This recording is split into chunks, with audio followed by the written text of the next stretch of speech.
Hey everyone, and welcome back to another SEO Melbourne podcast. Today we'll be going really in depth within Google Analytics.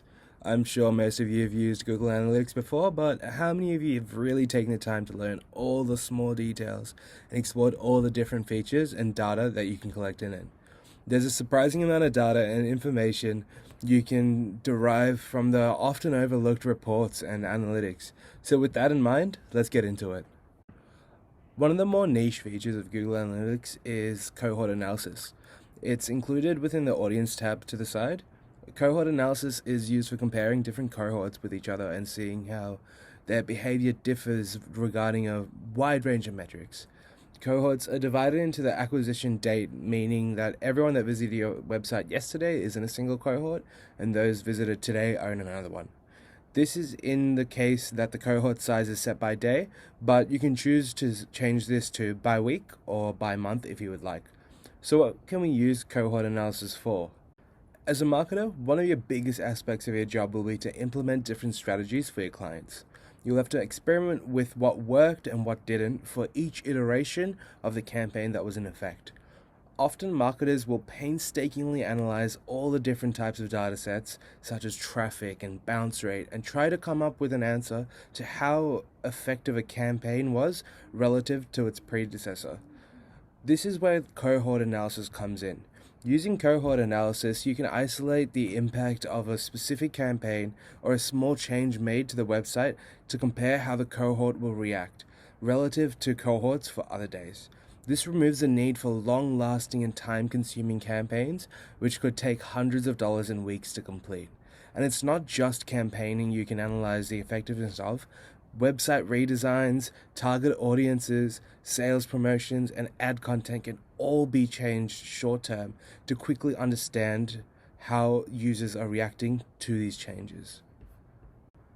However, there are several limitations of a cohort analysis. One is that Google may not be able to track your audience's activity if they clear their cookies or change their devices.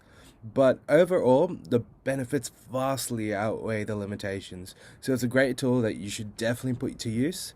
So let's have a look at how it works.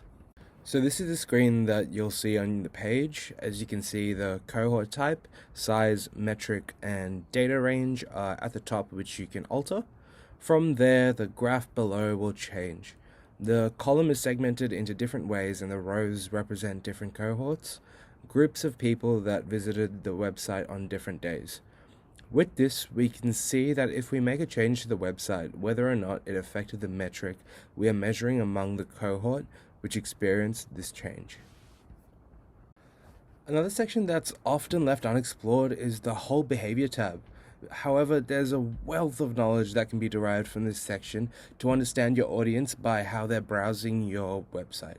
For example, the Behavior Flow section shows a graphic of the different combinations of interactions that audiences perform within your website. Many will enter through the home page, jump from one page to another, and eventually leave. Some people may enter the website through the Contact Us page, then leave straight away.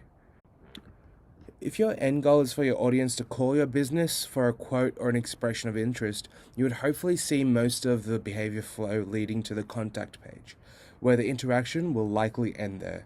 However, if this isn't the case, you can derive that you may not be enticing your customers enough to do so.